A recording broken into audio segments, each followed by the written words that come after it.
Chapter 11. My permanent stay in Tiruvannamalai. When I came to Tiruvannamalai with the intention of making it my home, there were very few houses in Ramananagar. To the west of the ashram there was the Bose compound, known as Mahasthan, with 8 houses in it. These houses were occupied mostly by people from the north.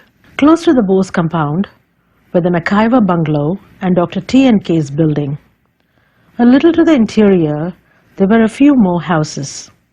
These were Ceylon Ramachandra's house, Shantammal's house with the bungalow just behind it, Kalyanaraman's house and Subramaniam's house. These houses were not close to each other but separated from one another by fairly long distances. In the street opposite to the Dakshinamurti temple, there were the houses of Anandammal and Sunita Chatterjee, and also the sub-registrar's compound. On the other side of the street were Komutti Lakshmi Ammal's house and Alamelu Ammal's house. On the main road, there was the Moravi guest house, which is Ramanashram's own guest house reserved mainly for visitors belonging to princely families. This is why the Moravi guest house came to be known as the Royal Building. Beyond this was the Pollachi Gounder compound, with Dr. Syed's bungalow and Dr. Anantanarayana Rao's bungalow close to it. On the other side were Ramanatha Iyer's house and the houses owned by Rajagopala Iyer, Gauri Ammal, Cohen and Talair Khan. Behind these buildings, there were Lokamal's house and Raju Chettiar's bungalow a little closer to the road. These were the only houses in Ramananagar in those days. Most of these houses were occupied by the owners themselves, and except for 1 or 2 buildings, none of them had any rooms for rent. Moreover, even the roads were little more than dirt tracks. In the rainy season, the lane leading to Sub-Registrar Narayana Iyer's house would get flooded with rainwater, and it would become impossible to wade through the ankle-deep water because the sides of the street were full of thorns and stones and tall ant hills where snakes had made their homes. There were plenty of water snakes too. In the beginning, before I found accommodation in Ramananagar, I stayed with some relatives in Tiruvannamalai town. Every morning I would quickly finish my ablutions and hurry to the ashram. I would get there in time for the Upanishad recitations, which started at 5 a.m. every day. Breakfast and lunch were at the ashram. After lunch, I would go to some devotee's house and rest for a while. By 3 o'clock, I would be back in the ashram. At 5 in the evening, there would be chanting of the Vedas. I would listen to this before returning to the town along with other devotees. In those days, there was no arrangement for ladies to stay in the ashram during the night. It was not easy to go to the ashram from the town every morning. The distance was not the only problem. The government hospital on Chengam Road marked the limit of Tiruvannamalai town. Beyond this, there were no houses or buildings of any kind. It was just a long, deserted stretch of road with some dense woods here and there along the way. It was definitely not safe for a young woman to walk along this road alone early in the morning. I did not like to trouble my host by asking for someone to accompany me to the ashram every morning. But I could not make the trip alone either. Somehow, 15 days passed without any solution being found. But I knew that this state of affairs could not continue much longer. I started looking for some accommodation closer to the ashram. My relative and I made enquiries and searched for a suitable place for me to stay. At last, we were able to secure a room in Komutti Lakshmi Ammal's house. There were 6 portions in the compound. My room was at the extreme end of the building. Beyond my room, there was some open space which served as a dumping ground for all kinds of rubbish. Along the fence at the back, there were several ant hills which made it abundantly clear that I would have snakes for company. The room itself was very small, nothing more than 4 mud walls and a thatched roof. There was a large gap between the top of the door and the roof. This made it easy for cats and rats to visit me regularly. There was no electricity and no running water. There was a well in the compound, but the water in it was very muddy. The first person to use the well in the morning would be lucky enough to get fairly clear water, but everyone who came later would have to make do with muddy water. Even this was limited in quantity. One could somehow manage to have a quick bath, but washing clothes was out of the question. In spite of all these disadvantages, I considered myself lucky to have found a room so close to the ashram. I bought some pots and pans from a shop near the temple and arranged my things in my new home. Gradually, I settled into some kind of a routine. Every 2 or 3 days, a few of us would go to the Munsif's house and wash our clothes in the well there. This had to be done between 12 noon and 2 p.m. only, as I had to be back at the ashram at 3 p.m. Drying the washed clothes posed another problem. I could not leave my clothes hanging outside my room. My room being at the back of the building and with the absence of a compound wall, there was a good chance of my clothes getting stolen while I was away. So I used to gather up the half-dried clothes and put them inside my room before leaving for the ashram.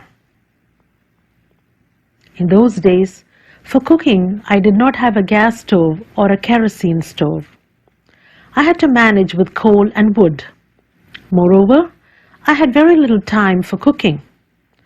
After the early morning Upanishad recitation, I would come home at 6:15 or so, and I had to return to the ashram by 8 o'clock. I had to finish my cooking within that short gap. Most of the time, I made only rice and just a single side dish, sometimes rasam, sometimes some chutney. Even this would seem too much trouble sometimes, and I would make do with curds and pickles. On the rare occasions when I could manage to cook some vegetables, the curry or sambar seemed like some exotic delicacy. Even the most frugal meal had to be stored very carefully. Big field rats often entered my room during my absence, and they would upset all the vessels and scatter the contents all over the floor. To prevent this, I used to invert a big drum over the food containers and place a large stone on top of the drum. I came to the ashram in 1946. The war was going on then and rationing was in force. Rice, sugar, kerosene, everything was in short supply. In fact, there was not enough petrol for the buses and charcoal was used to run them. The reader might feel that at that time my life was full of problems and that I must have been quite miserable. But it was not like that at all. I never felt the burden of my problems because the sight of Bhagavan's face early in the morning was enough to drive out all the worries from my mind and fill it with joy and peace. A single smile could set my heart soaring. I would feel proud of myself for having been singled out for such a rare privilege. It is impossible to describe the charm of Bhagavan's smile. It had to be experienced personally. It's hard to believe that so much power was packed into that frail frame. Bhagavan was very simple in his appearance, and he engaged himself in the most ordinary activities.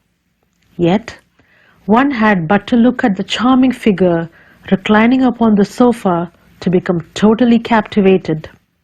In spite of all the difficulties and the frustrations of my domestic life, every morning my heart sang at the very thought of spending one more day in his presence, gazing at that enchanting form and listening to his electrifying words.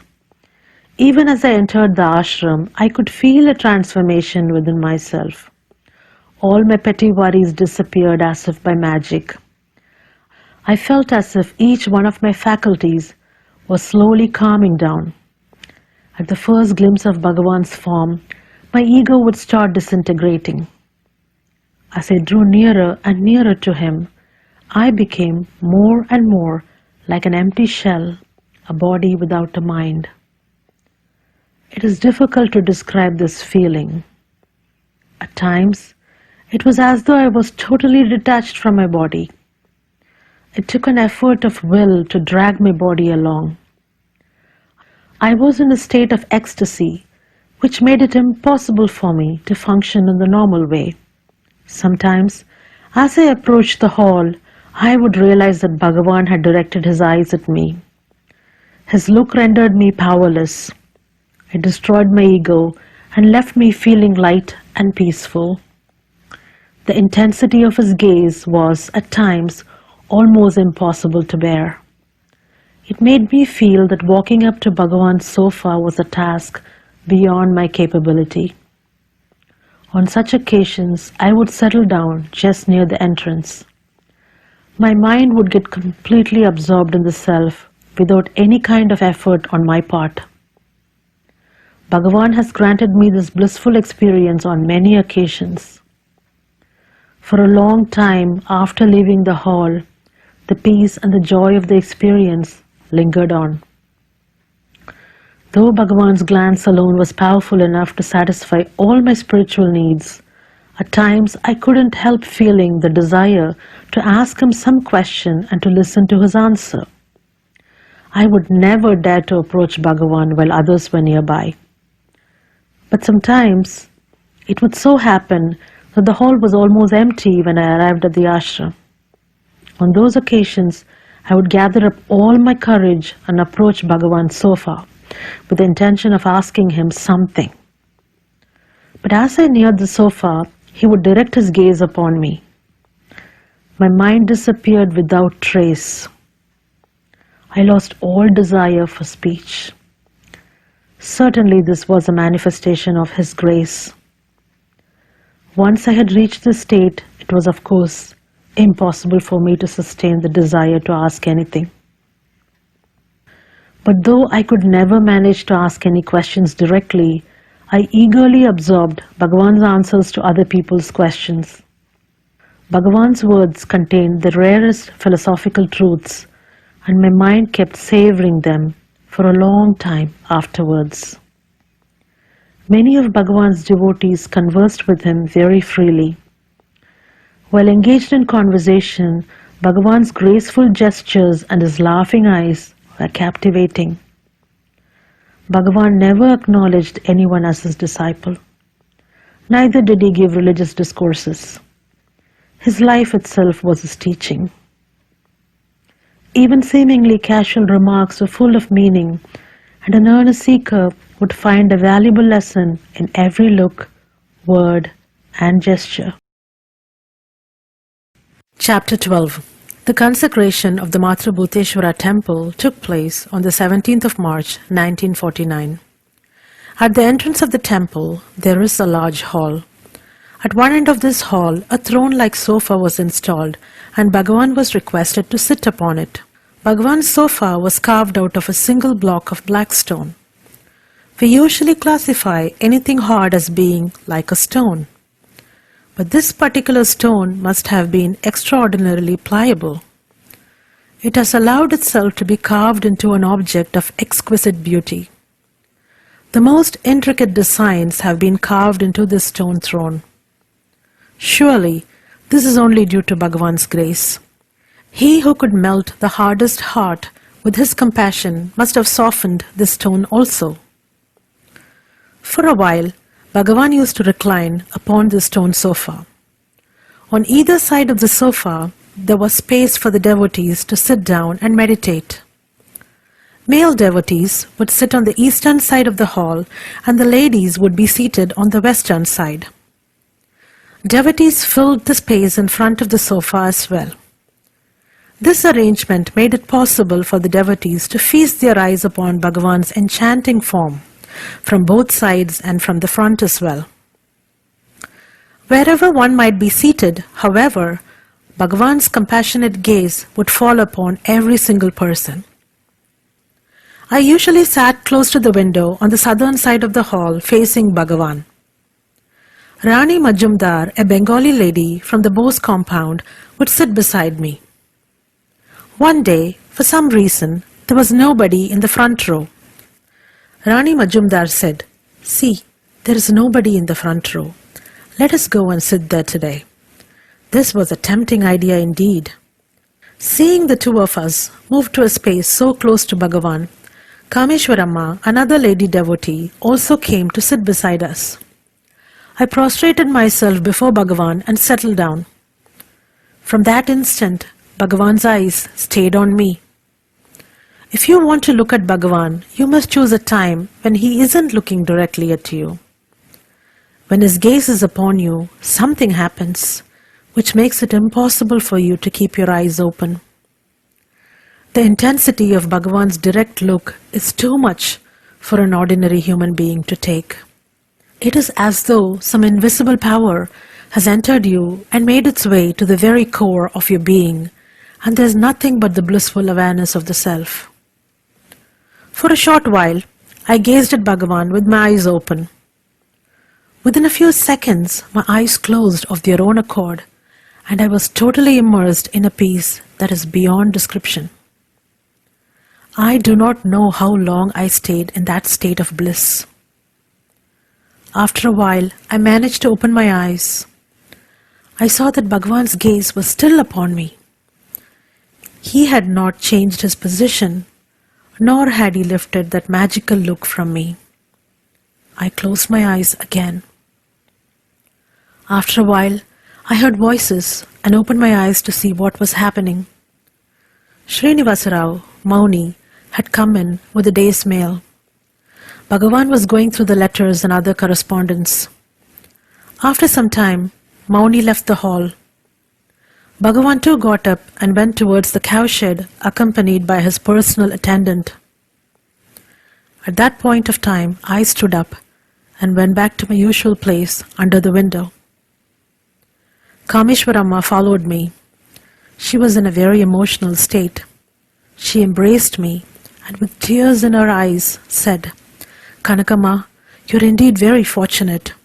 What a wonderful experience you have had. From the time you sat down before him to the moment when Mauni arrived, Bhagavan's eyes were on you all the time. Not for a moment did he shift his gaze.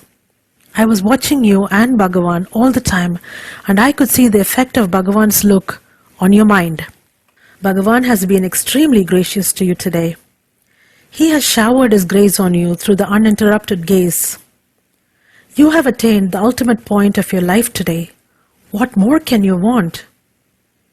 I was in no state to say anything at all. I was unable to respond to Kameshwaramma's words because I was in a state beyond speech. The state of my mind was indescribable. I felt a deep peace within me. The outward physical sign of this mental state was the steady flow of tears that streamed down my cheeks. For many days afterwards, this peace stayed with me. Every time I think about that day's experience, I feel the same thrill of ecstasy. Most spiritual teachers attach a lot of importance to the initiation ceremony. But that was not Bhagavan's way. He never gave formal initiation to anybody. Nevertheless, he wrought miracles with a mere look. Many of his devotees have had experiences very similar to mine. They can all testify to the power of Bhagavan's glance of grace. Through a mere look, Bhagavan could transform a person's mind and heart. Through the grace that flowed from his eyes, a person could transcend all obstacles and enter the realms of supreme bliss without any conscious personal effort. Chapter 13. Cashew Nuts. On the 1st of September 1946, the 50th anniversary of Bhagavan's arrival in Tiruvannamalai was celebrated with a grand function to mark the occasion. Special pujas were also performed. A large hall with a thatched roof was constructed, and this hall served as the venue for all the functions connected with the celebrations. This hall, situated to the west of the old meditation hall, came to be known as the Jubilee Hall. After the completion of the Golden Jubilee celebrations, Bhagavan used to spend a large part of the day in the Jubilee Hall itself. This was because the old hall had become too cramped. Sri Ramanashram was attracting more and more people every day, and sometimes the old hall just could not accommodate all the visitors. Some had to sit in the outer veranda or just outside the window on the western wall. The Jubilee Hall, being large and spacious, could accommodate a large number of people. Moreover, Bhagavan's special friends, peacocks and monkeys, squirrels and dogs, could come and visit him much more easily. Once in a while, someone or the other would bring some light snacks to the ashram. Around 3 o'clock in the afternoon, Bhagavan would sample a little of these snacks and have the rest distributed among the devotees in the hall. Somehow, I developed a desire to bring something for this afternoon snack time. But I had a big problem. I did not possess the facilities to prepare a sufficient quantity of any eatable. My room was a tiny one, and all my vessels were also rather small. I was living alone, and I was not equipped for any bulk preparations. The desire to take some snacks to the ashram, however, remained strong.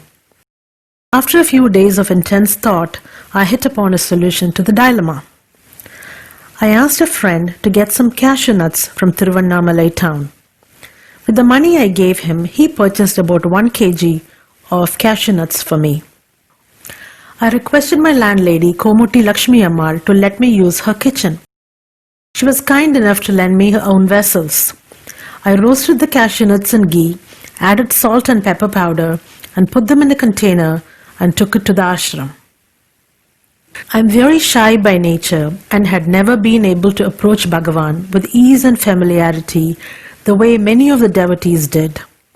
I had no idea what to do in the present situation. How was I to approach Bhagavan? What, if anything, should I say? If he were to ask me why I had taken the trouble to prepare something, how was I to answer him? These doubts plagued me all the way to the ashram. I reached the Jubilee Hall and found the courage to walk up to Bhagavan's sofa. There was quite a crowd in the hall. Bhagavan was reclining on the sofa, and a large number of men and women sat in front of him, imbibing the grace that flowed from him in a steady stream. My hesitation grew when I saw the size of the gathering, but I managed to overcome my timidity and made my way through the crowd.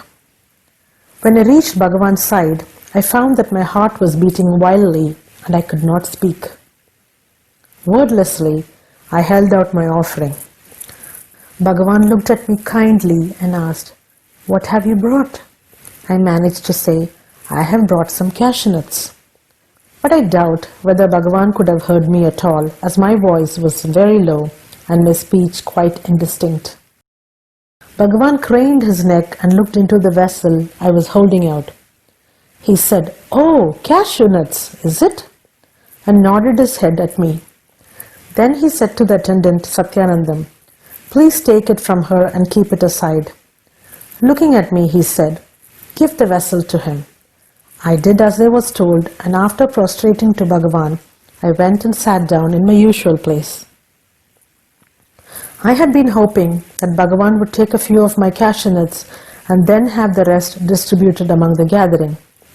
That was the usual procedure after all. I waited eagerly for Bhagavan to accept my offering, but he did not even touch the container, leave alone taste the cashew nuts I had prepared with such eager devotion. I could not understand it at all.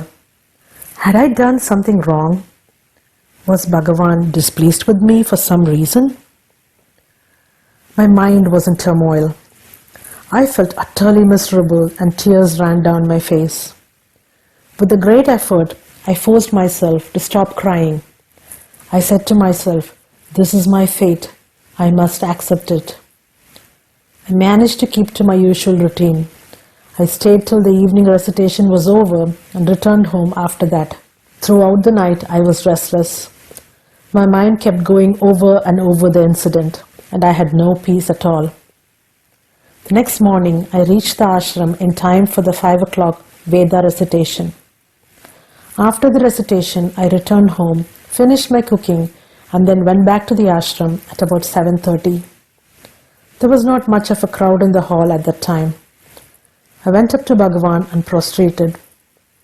As soon as I got up, Bhagavan turned to Satyanandam and inquired, "Has she been told that the cashew nuts were served along with the idlis or rice cakes at breakfast time?" Satyanandam replied, I have not told her yet. Then Bhagavan looked at me and said, they were served along with the idlis. There was an expression of infinite compassion on Bhagavan's face as he looked at me. I felt a thrill pass through my body. My heart was full. I felt that the sheer happiness of the moment was more than adequate compensation for the misery of the previous day. Later, Venkataratnam said to me, Akka, yesterday there were many people here. Maybe Bhagavan felt that there might not be enough cashew nuts for everybody. That must be why he had put them away. This morning, all of us were able to enjoy the delicacy you had prepared. Yes, that must have been the reason. In my foolishness, I had been unable to understand.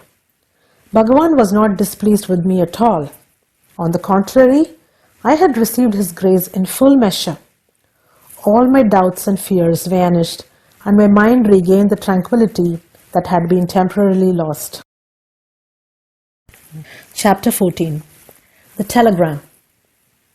Even though my parents agreed to let me stay in Tiruvannamalai, they were very much concerned about my well-being. They felt that I was too young and inexperienced to live all alone so far away from the rest of the family. Seeing the strength of my resolve, they were forced to let me go, but they were not really reconciled to the situation. Just before I left home, my father said to me, You're going to Ramanashram to follow your spiritual pursuits under the guidance of Bhagavan. You have my blessings. But before you go, I would like you to promise me something. If ever I send for you, you should not hesitate to come home. I knew that my father's affection and concern for me were the reason for his extracting such a promise from me. So I agreed to his condition and left for Tiruvannamalai. As I had stated earlier, I was rather shy by nature and did not make friends easily. In fact, few people even knew what my mother tongue was. I spoke to no one. I visited nobody. I had no social contacts of any kind. A few months after my arrival at the ashram, I got a telegram from my father telling me that he was not well and asking me to come home immediately. The news was so shocking that I did not know what to do. I went to Sri Appusastri, who lived in another portion of the same house in which I had my room. Appusastri was a disciple of Kavyaganta Ganapati Muni. He was also a family friend of ours and knew both my father and my uncle quite well. Appusastri read the message and immediately took me to the ashram. Bhagavan was sitting on the sofa when we arrived at the ashram. Appusastri went up to Bhagavan and showed him the telegram. Bhagavan read it and said, Oh, this says that Kanaka's father is sick and he wants her to come home immediately. Who will take her to the station and put her on the train? Appusastri replied, I will take care of the arrangements myself, Bhagavan. Bhagavan appeared satisfied with this. He then gave me leave with a smile.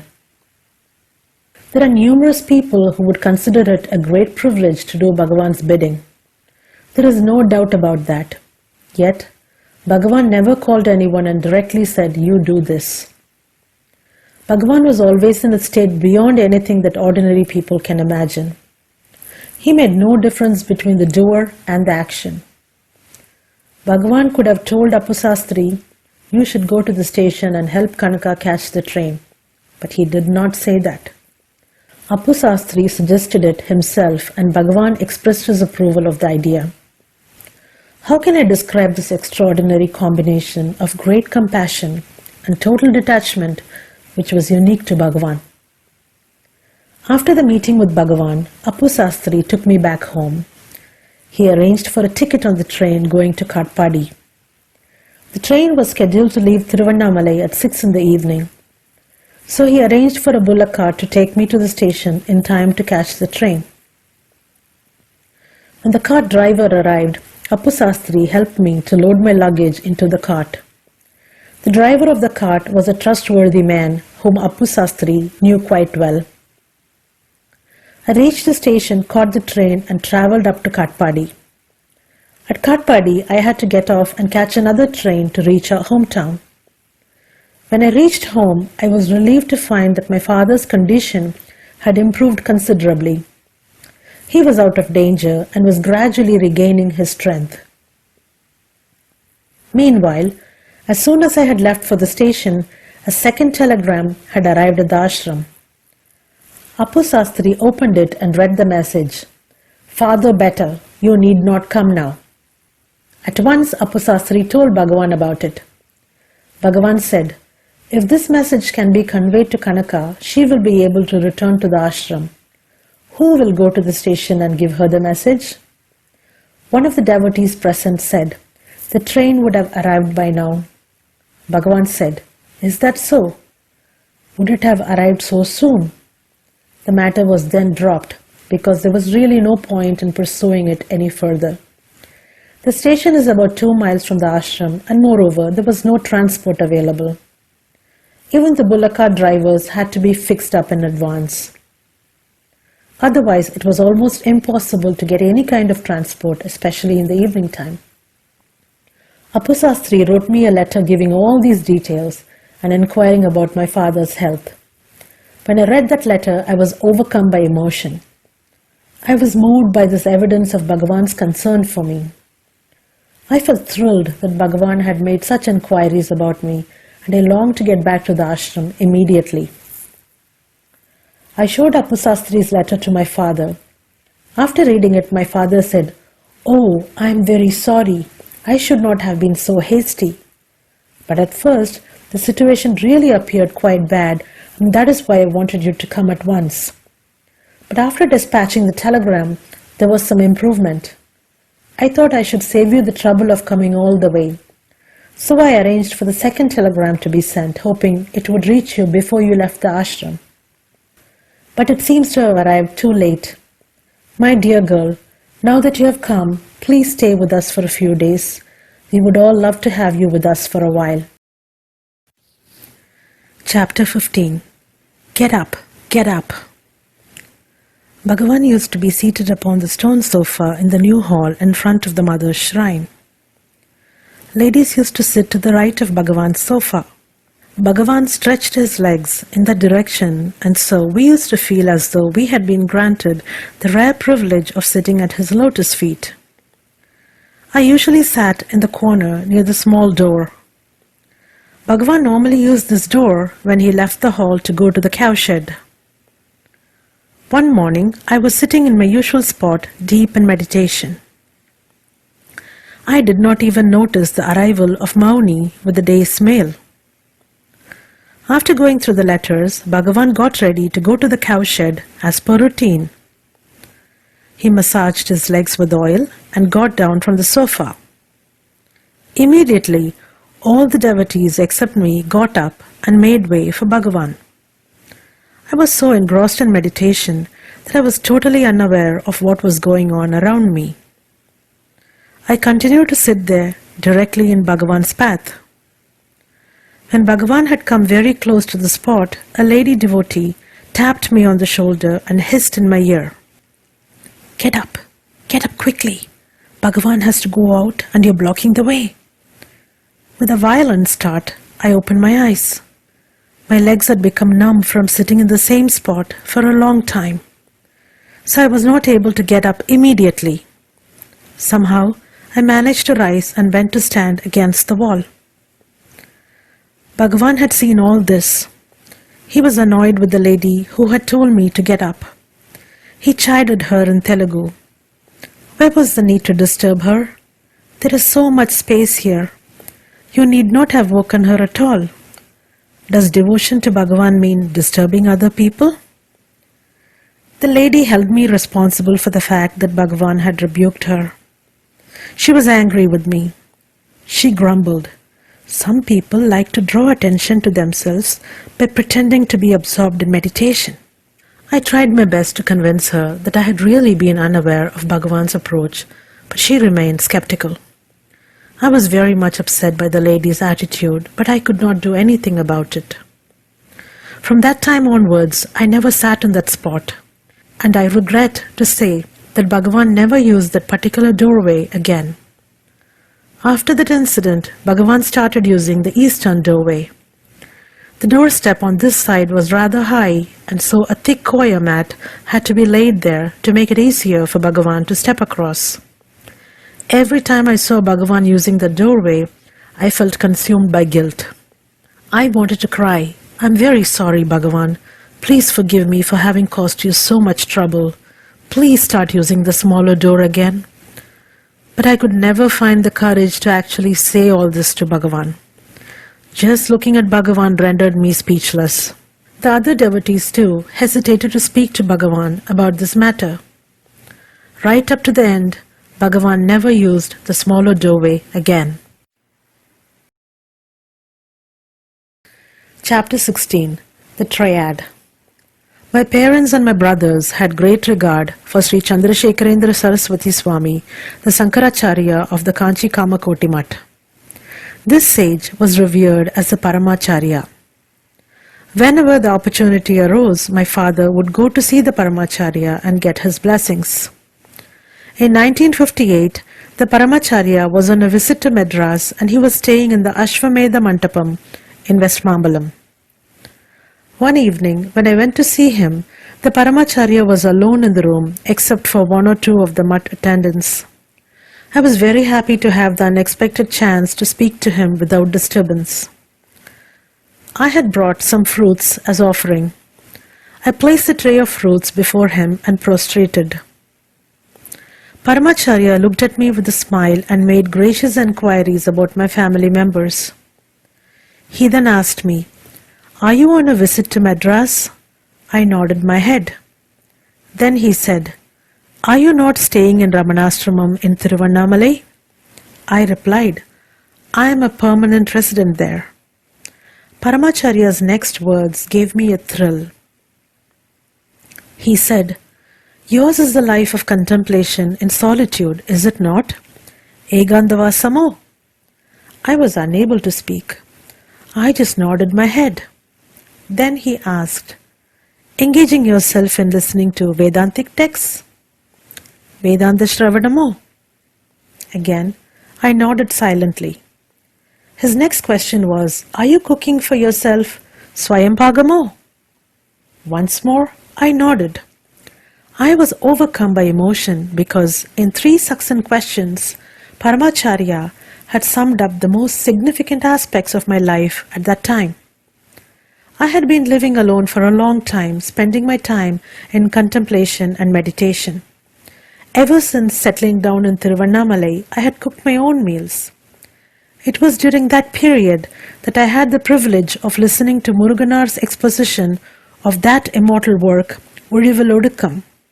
Obviously, Paramacharya's 3 questions gave me an emotional satisfaction beyond description. With tears in my eyes, I prayed.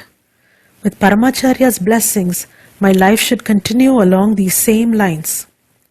Such is Paramacharya's compassion that he graciously lifted his palm in benediction and said with a smile, "Yes, all right." It seemed to me that Paramacharya had wanted to know the details of my life at Ramanashramam. His questions had been unerringly directed at finding out these details. Having obtained this information, he smiled his approval and with his benedictory gesture assured me that things would continue unchanged, thus affording me the opportunity to carry on with my spiritual pursuits. Such is the power of his look that I felt totally convinced that my spiritual pursuits would proceed satisfactorily now that I had obtained the seal of approval from Paramacharya himself. Chapter 17. It is all the same. As mentioned earlier, my parents were rather orthodox in their outlook. All my family members had great regard for the Paramacharya of Kanchi Mutt. When at the age of 24, I decided to make Ramanashram my permanent home, my relatives were upset. My mother was understandably worried about my physical comfort and security. But she was unable to do anything about it because I enjoyed my father's support and had his permission to stay at Ramanashramam and engage in spiritual practices. Because of their closeness to the Paramacharya of Kanchi, it is quite likely that my family informed him about my life. Someone or the other might have even requested him to intervene and to use his influence to convince me to lead a, quote, normal life. I have visited the Kanchi Acharya on many occasions. Not even once has he criticized my chosen way of life. Not once did he ask me why I could not take up the duties of a married woman. Whenever I happened to visit him, the Paramacharya always raised his hand in benediction and gave me a smile and a look full of grace. I took this to mean that he approved of my way of life and that I had his blessings in full measure. My sister-in-law told me that every time she visited Paramacharya, he would ask her, "How is Ashram Kanaka?" My sister-in-law recounted this to me with obvious pride, and hearing about it made me very happy. Once, while on a visit to my grandmother in Kanchipuram, I was able to have darshan of Paramacharya every day. Soon, however, it was time for me to return to Ramanashram. When my grandmother came to know that I was planning to leave soon, she was upset. She wanted me to stay with her for some more time. So she went to Paramacharya and requested him to convince me to stay on in Kanchipuram for some more time. Paramacharya listened to my grandmother patiently. Then, with a smile on his lips, he said, "How does it matter whether she is at Ramanashramam or here in Kanchipuram? It is all the same." Ingeyana enna, angeyana enna. Paramacharya's words were music to my ears. I was elated because he had openly endorsed my choice. I was moved to tears by this unexpected display of his grace. Paramacharya's eyes have an indescribable power. The glance of those eyes can electrify a person and thrill him to the very core of his being. No one can remain impervious to the captivating glance of those eyes. Once caught in that mesmerizing look, one loses all sense of individuality. The mind automatically turns inwards, and one gets a feeling of utter peace. One loses all desire for anything else. All one wants is to stay forever in his presence, bathed in the endless shower of his grace. Chapter 18. The Sage of Kanchi. All of us should consider ourselves fortunate for having been born during the time that the great sage of Kanchipuram, the Paramacharya, lived on this earth. He is undoubtedly one of the greatest sages of this era. He provided guidance and solace to thousands who flocked to have his darshan. The compassion in his glance and the sense of security generated by the sight of his palm raised in a gesture of blessing made an indelible impression on the mind of every devotee. It was around 1956. I had gone to see the Paramacharya. At that time, he was staying in Little Kanchipuram, a small village close to Kanchipuram town. When I reached the place, I found Paramacharya sitting on the floor, leaning against a pillar. I went close and prostrated to him. Paramacharya gestured towards a spot nearby and asked me to sit there. Many people came to Paramacharya that day. Almost everybody had some problem or the other and had come to Paramacharya to seek solace and to obtain his blessings. Curiously enough, every single problem was of a purely worldly nature. Some people complained about their children neglecting them. Some told Paramacharya about the diseases they were suffering from and the difficulties they were forced to put up with. Others wanted Paramacharya's blessings for the marriage of a daughter or for the career of a son. Paramacharya listened to every single petitioner and blessed them all with a compassionate look and with his hand raised in benediction. I was watching all this from the spot assigned to me. I had no idea why Paramacharya had asked me to wait. I was even more puzzled because he seemed to have forgotten all about me. After a while, the crowd thinned down noticeably. The stream of visitors slowed to a mere trickle. When there was nobody nearby, Paramacharya turned to me and asked, "Do you know what they call me?" I was taken aback by this unexpected and unusual question. I did not know what to say.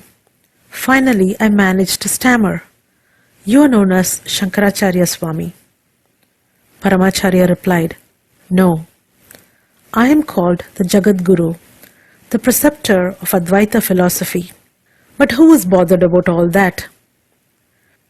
Though Paramacharya said this with a whimsical smile, the irony of the situation affected me strongly.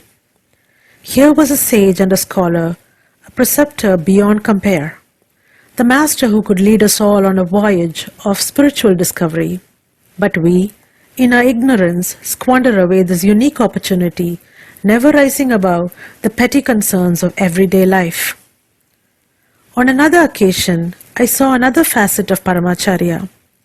He was staying in the Sanskrit college in Madras. Every day, hundreds of devotees came to take his blessings. One day, an advocate who was very close to Paramacharya approached him and said, "Paramacharya continues to give darshan to devotees almost till midnight, and the next day begins at 4 a.m. Paramacharya looked at his devotees standing before him with moist eyes and folded palms. With a sweet smile full of compassion, he said, "What can I do? These people come to me in the belief that I can help them.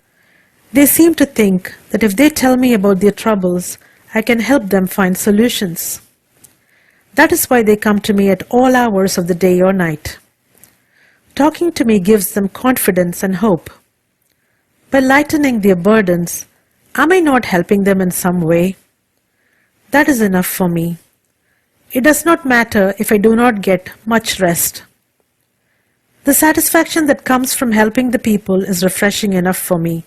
It is an indisputable fact that people have come to Paramacharya with terrible tales of affliction and intolerable sufferings, and have found that once they had obtained Paramacharya's blessings, their troubles disappeared miraculously. Paramacharya is indeed divinity in human form." Chapter 19. Pilgrimage to Badrinath. When the Kanchi Paramacharya was camping at the Sanskrit college premises in Madras, my mother, grandmother, my elder brother and his son were all planning a pilgrimage to the shrine of Badrinath. I was not very keen on going with them because I had already been to Badri with Dr. T.M.P. Mahadevan, Swami Rajeswarananda and some others just 2 years earlier. My grandmother and others went to the Paramacharya to obtain his blessings for the proposed pilgrimage. Paramacharya asked them a number of questions regarding their plans. When he had obtained all the details of the itinerary, he asked, "Isn't Kanaka going with you?" My mother replied, "Kanaka has already been to all these places and so she is not particularly eager to come with us now." When he heard this, Paramacharya sent one of his attendants to our house to fetch me. I hurried to the Sanskrit college in response to the summons. Paramacharya smiled at me and said, "When people visit a place for the first time, they feel unsure of themselves in the unfamiliar conditions. They might not know which spots are worth visiting and might miss out something important. Moreover, your mother and your grandmother are quite old and would be glad to have you with them. You can prove to be of assistance to everybody and your experience could benefit them all. So you must go with them on this trip." When Paramacharya said this, I had no choice but to agree. Paramacharya looked at my grandmother and said, "Kanaka will be able to guide you and to make sure that you visit all the important places. My blessings are with you. Have a safe and comfortable trip." My grandmother was overjoyed. The next morning, when I went to the Sanskrit college for my regular darshan, there were very few persons there. Paramacharya made kind enquiries, smiled at me and said, "I want you to find out all about the presiding deity in every temple you visit, as well as the name of the sacred river that flows through each town. Will you give me all these details after your return from the pilgrimage?" I felt a little apprehensive about fulfilling this assignment to his satisfaction, but I replied, with all the confidence I could muster, "I will do my best to gather all the information." With the Paramacharya's blessings, we started out on our pilgrimage. We went to Kurukshetra via Delhi. We reached Kurukshetra on the new moon day of the Tamil month of Adi. This day is considered eminently suitable for the offering of oblations to one's ancestors. We bathed in the sacred river Jyotisara and performed the prescribed rituals. From Kurukshetra, we went to Haridwar and Rishikesh and proceeded to Badrinath. After worshipping at the Badrinath shrine, we came to Kasi or Benares. We stayed in Benares for 10 days. During our stay in Benares, a number of religious ceremonies were performed. Then we visited Gaya, Allahabad, and Ayodhya and went on to Ujjain. We visited the shrines of Mahakaleshwar and Siddheshwari. From there, we went to Baroda via Onkaram. Then we went to a few places nearby like Avanti, Sudamapuri, Sandipani, and Gomati Kund. Next was Ahmedabad, from where we went to Junagadh, passing Rajkot on the way. After visiting Dwaraka, Pet Dwaraka, Balka Tirth, etc., we went to Somnath, which is one of the 12 most sacred shrines of Lord Shiva, Dwadasa Linga Kshetra. The next stop was Nasik. From Nasik, we went to Triambak and then climbed the mountains to reach the spot where the river Godavari originates. We also visited the shrine of Gorakhnath, a great saint. We then proceeded to Bombay. We did a bit of sightseeing in Bombay, visited the Mahalakshmi temple and some other places. Then we returned to Madras. With Paramacharya's blessings, the entire trip passed off without any problems or illnesses. Chapter 20. Heart may rule the mind. When Bhagavan left the body, his devotees were desolate. Our grief was intolerable and we were unable to carry on with our lives the way we had done before. In the hope of regaining some degree of mental composure, we requested Muruganar to explain Bhagavan's collected works. Accordingly, Muruganar started his lectures on the collected works. These lectures went on for about 6 months. Muruganar was an exceptional teacher. His lectures were notable for their clarity and for the wealth of illustrations, quotations, and allusions to other philosophical works. Sometimes, the explanation of a single stanza could take 2 or 3 days. Muruganar was able to make us understand the most intricate poetry and to grasp the real meaning of Bhagavan's teachings. Once the collected works had been discussed fully, Sri Muruganar started taking classes exclusively for me. One of the works he explained to me is the Orival Odukam. Sri Muruganar used to say that this was one of Bhagavan's favorite books. Muruganar told me that the existing commentary for this book was based on Siddhanta and that Bhagavan had asked him to write another commentary for the book based on Vedanta. Muruganar, however, was unable to carry out the assignment Bhagavan had set. During his lectures on the collected works, Muruganar often quoted from Orival Odukam. These verses were extremely sweet and moving. I was so charmed by the verses recited by Muruganar that I developed the desire to read the work in its entirety. But it is a very complex work, totally beyond my grasp. Tamil language allows for the combination of words to form complex word chains. Unless one knows how to break up these word chains, it is impossible to understand anything. One requires the guidance of an experienced teacher to comprehend this work. Muruganar graciously agreed to be my teacher. Muruganar's method of teaching was as revolutionary as it was effective. He would insist upon my reading each verse aloud. Unfamiliar as I was with the intricacies of the language, my attempts at reading were quite clumsy and often totally confusing. But my teacher was very patient with me. After my faltering attempts at reading the verse, he would read the same verse, splitting the words properly and pausing at the appropriate places. When Muruganar read a verse, even I could get the broad outlines of its meaning. He would read each verse 4 or 5 times. I would unconsciously memorize the verse even as Muruganar read it. Next, he would set about explaining it to me. He would quote extensively from great works like Thirumandiram, Thiruvachakam, Thirukural, and Naladiyar. At times, I felt quite bewildered by the profusion of information that seemed to be swirling around my head. My difficulties could not have escaped his attention. This great scholar had the compassion to come down to my level and to teach me the rudiments of grammar so that I could appreciate the poetry better. He would explain the rules which governed the combination of words and train me to read the poetry the way it was meant to be read. At the end of one of our classes, I said, "Swami, I very much regret the fact that I am not quite familiar with the Tamil language. If only I had known the language, I could have memorized all these verses without much difficulty. I feel that I am not a pupil worthy of a teacher of your caliber. I am really very sorry."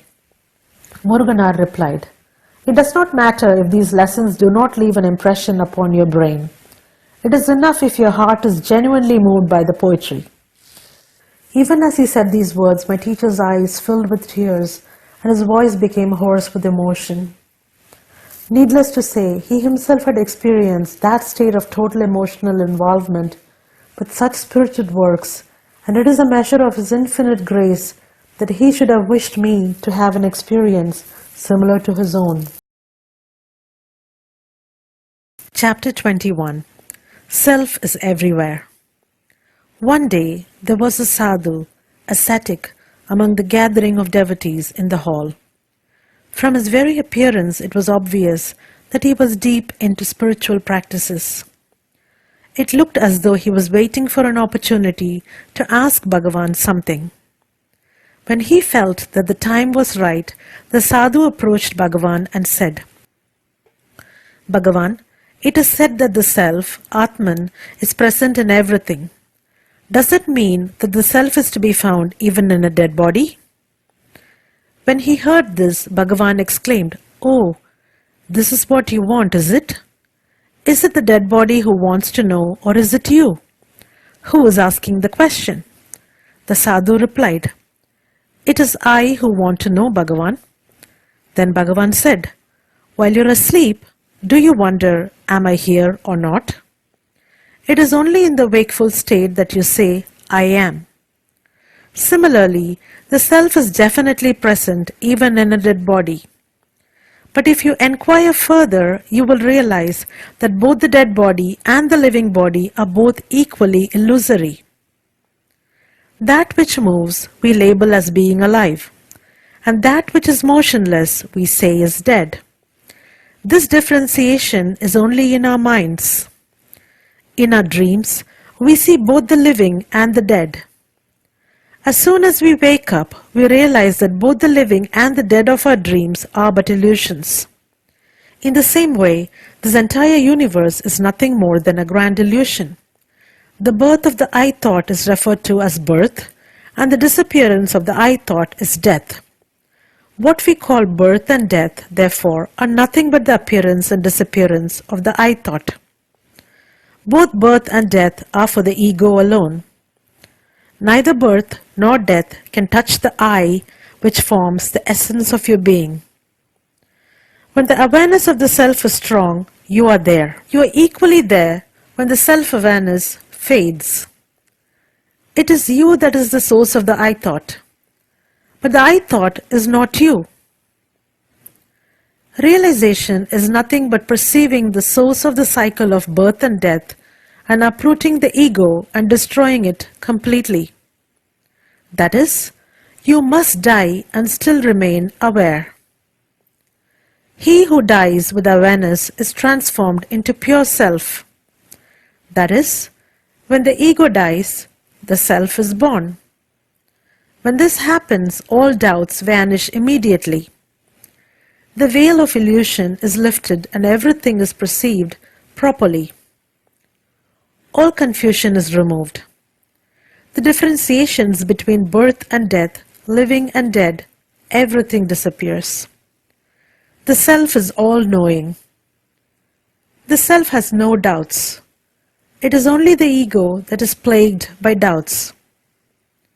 On hearing this explanation, the sadhu's face glowed with understanding. It was obvious that he had finally found the answer to the question that had obviously bothered him for a long time. Can such a wonderful lesson be learned from any book? Only Bhagavan could give such a clear, concise and convincing reply to such a question. Chapter 22. Bhagavan's Wit. Bhagavan had a marvelous sense of humor. His sense of timing was perfect. Every word was suited to the occasion, and even the seemingly casual utterances were gems of wit and wisdom. Bhagavan possessed the unique ability to convey the most profound truths in the simplest language. He conversed with great scholars and illiterate peasants with equal ease. He adapted his language and his style to suit the requirements and the capacity of the listeners. Bhagavan's teachings made an indelible impression on the listener's mind because his words were always exquisitely appropriate, effectively direct, and unambiguously clear. Even when apparently speaking in jest, Bhagavan conveyed valuable messages to the devotees around him. With some people he was very gentle, and with some he was witty and playful. At all times and with all people, however, his words were full of meaning. Even when he seemed to be teasing a devotee or gently poking fun at somebody, Bhagavan's words contained profound truths and served as valuable lessons for his disciples. I shall recount some interesting instances which highlight Bhagavan's felicity of language and his inimitably nimble wit. Once Bhagavan happened to spend quite a long time with a particular devotee. For nearly 2 hours at a stretch, Bhagavan was sitting in the same position.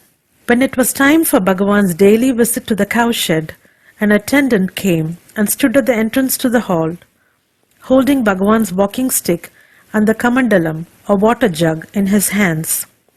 Seeing the attendant standing ready, Bhagavan tried to get up. But his legs had grown numb from sitting in the same position for a long time, and Bhagavan could not get up immediately.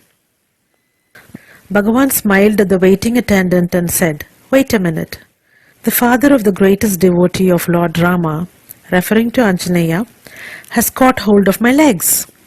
He is not an ordinary person. Will he set me free so easily? I can pull myself out of his grip only a little at a time. So you will have to wait patiently for a while." While he spoke, Bhagavan was rubbing a medicinal oil on his knees, and as a result of the massage he was able to get up and go out.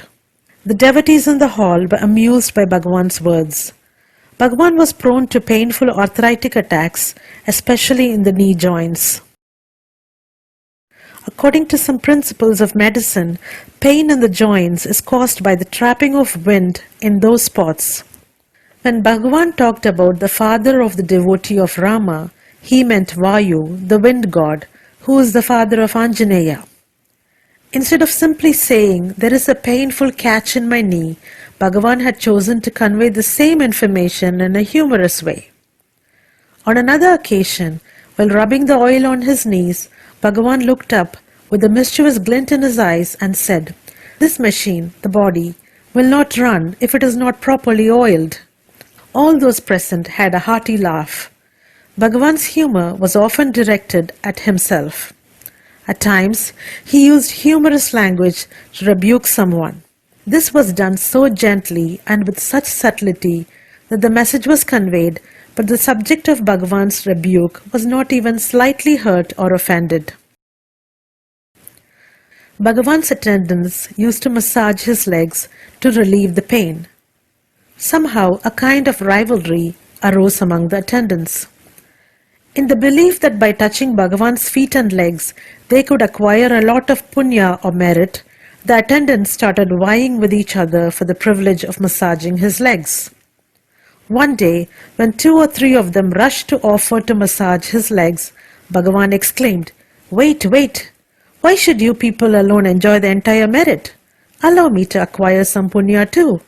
So saying, Bhagavan started massaging his own legs, sending us into peals of laughter.